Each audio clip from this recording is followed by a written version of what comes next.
Hello, I am Kodili-nye, the son of the wonderful.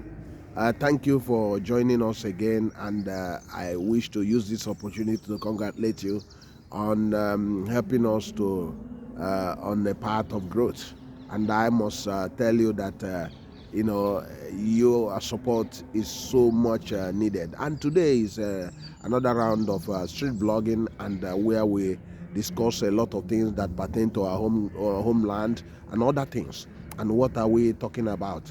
We are talking about so many things, and one of them is basically what can change the narrative in our homeland. And people have been asking me about the political situation in our homeland. What do I think? Do I think that a lot of these politicians roaming about, can they unseat Professor Charles Chukwuma-Soludo? And basically, I look at them, I said, I think they are coming in the wrong time, because no matter the weakness of the Soludo, that there is something that we cannot experiment at this time. And there's a lot of things we are going to be discussing.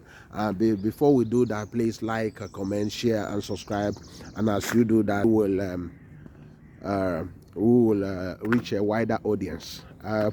First of all, remember the Anambra State government, Anambra State gubernatorial election or elections, Anambra election, is coming up on 8th of November 2025, almost at the third quarter of the year. And what has happened in the state over the years is that a lot of people wait till during the time of election to come and start to see if they can use the Nigerian system of basically corrupt electoral practices to take over a given state. You saw what happened in Edo State, and that's what a lot of them are hoping for. So they have to go and have some deals, have a lot of things, not based on their popularity on the ground, because some of them are not on the ground. Over the years, they are missing in action.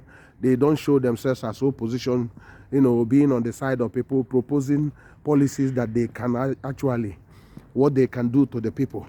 But what they do is that they start their agenda by having a lot of secret meetings and all sorts of manners of intrigues, corrupt alignments, and all those things. So after they have finished or succeed in doing these things, and the powers to be would have guaranteed them that, oh, I'm going to compromise the election for you and all blah blah blah, and some of the godfather will tell them, oh, we're gonna do this, I'm gonna do that, how much are you going to give to me, how much of the revenue of the state are you going to offer me, are you going to give me 60%, 30%, 40%? And they now enter into this alliance. Immediately they do this unholy alliance that has crippled Nigeria states and many other states. You saw it in Anambra State in the past, whereby most of the revenue, somebody was occupying them, and the state was in a mess. So, but after all these things, and they now come up and say, oh, we are coming up, we are taking over the state. I'm going to, you hear some of them, let me use the voice, what they normally say, oh, I am the next governor of the state. And how they are saying it, it seems that they are so confident that, oh, even without the election, I'm the next governor of. I could remember one of them that was boasting everywhere, I am the next governor. During the election, I will just make one lady my deputy governor, blah blah blah. I am the next governor, and people start hailing him. And the result of these things is now history, because they don't even think that if they will be alive in the next day if they will be still alive before that election. They just say confidently as if they control the future.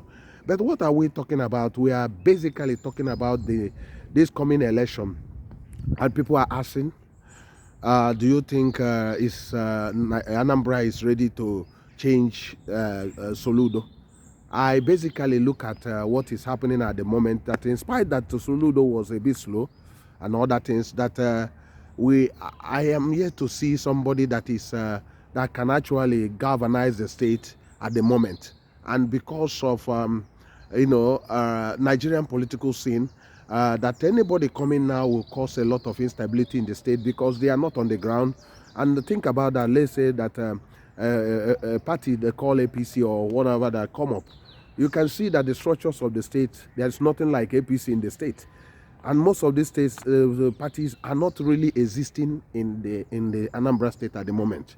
So what you are having is that one man with a lot of money or with agreement with the godfathers coming up and saying, I'm going to be a governor, so I will just overrun the state.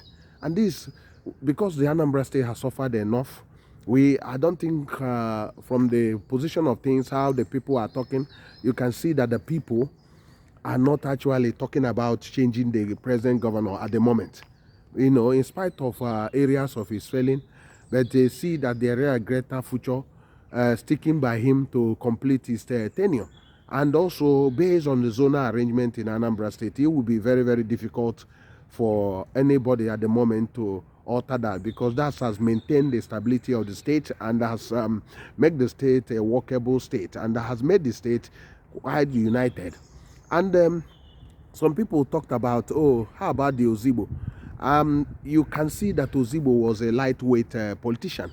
You saw that during the other gubernatorial election, because what happened is that he has to depend on bandwagon of Peter Obi on his own.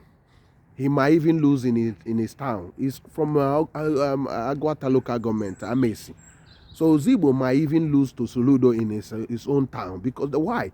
Because some people say to me that that in spite of his billions he has, that most people doesn't even know that he exists in Amesi, that he has not even invested in his hometown. I don't know how true is that. If you are from Amesi or something, you can comment. They say there's nothing to show any of his billions, that he has a lot of billions, but nothing like that in his own town. So in Ames, that even the roads there are in a mess, that he has not even built even a single road in his hometown. So, and the money he has, it can actually effect change in there, not throwing it in a political goose chase. So they said that what made him as if he was popular before, it was the P2B factor that drive him on. So they said that if you put him with Tony-nye, that Tony-nye is quite far better, a formidable opponent to Soludo than Ozigbo. So they now talked about now that he's going to APC. They said that he was hoping to use the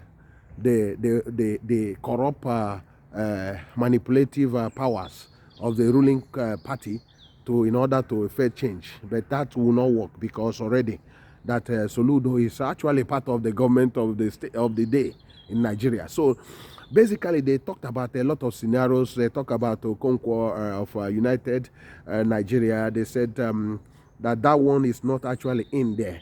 That is basically positioning itself for the next election, not this one, because they think that the Central will be the people that are going to contest, that those are basically not really serious candidates for any election for now.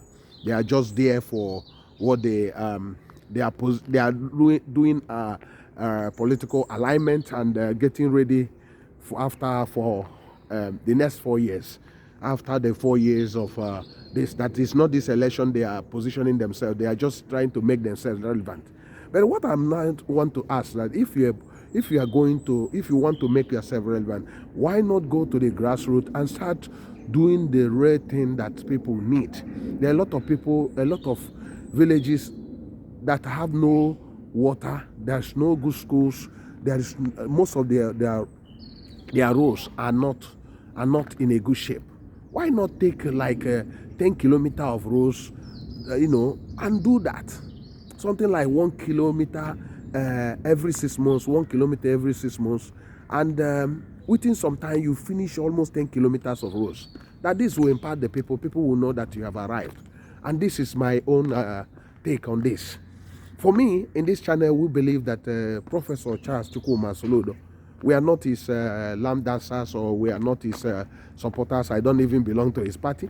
But at the moment, based on facts on the ground, based on what the people are talking about, and based on the performance at the moment, hate him or love him, is actually on the move to be the best Anambra State governor since Anambra State began. Think about that. Some people has already said, if he can dualize some other rules he wanted to dualize, like the Unkwele 3-3, Holy Trinity 3-3. If he can dualize it with the old road, the Newi to Owerri, Onichowe road, the Oba, the one that went through Oba, and the major other roads, and start up the railway, that basically, with all those things, no governor, nobody will even remember P2B, the great P2B again. Because Anambra has not been that fortunate with good governors, except the maybe P2B. But they are talking about he will be on the mark to change Anambra State for better. And they are talking about if he can actually change the environment that is littered with a lot of mess. So that if he can actually tidy up the environment, that nobody in the nearest future will not call Soludo as the beginning of a new thing happened to the state. So, and recently, some people started calling him Oluwatuegu. And Oluwatuegu means that work is not afraid to do work. So, is that name suitable for him? Basically, yes. Because in the history of Anambra State, most of Anambra State governors, they don't want to dualize roles or federal roles, except the one that P2B took a bigger gamble to do the Onitsha, that major motorway in Onitsha, to dualize it to 10 lane or 8 lane. So, and the only time that you had a dualized road is the one Ngige started in this avenue and was completed by P2B. That most of these governors doesn't want to dualize road. They keep on giving schools federal roads, federal this, federal that.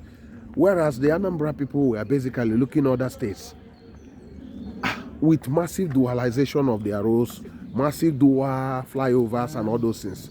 But Anambra can only dream about these things, but they cannot even think about that a person will come up and start talking about dualizing roads and at the same time awarding it and doing it.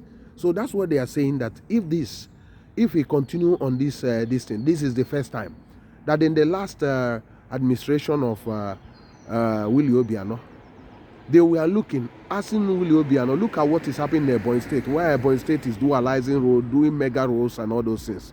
And we are begging for all those things. So now is the time that the state has started to experience a lot of change. And that's why they start calling him Oluwatuegu. So meaning that he is not afraid to do work, mega work.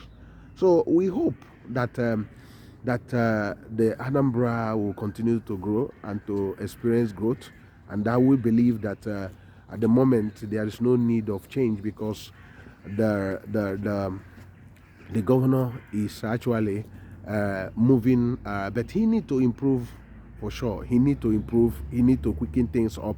He need to slow down on talking, but increase his action, and this will actually help out. And I don't know what your own thoughts. Remember, you can only share your own opinion. There is no more sliding here. Remember, we say it as we see it. We are not anybody's lamb dancers. So whatever you think, go to the comment section and drop your own opinion. Remember your own opinion. Don't say about others, but say your own opinion. And share it, please. And I am still Kodili-nye, the son of wonderful. See you in the next one, and God bless you. Bye.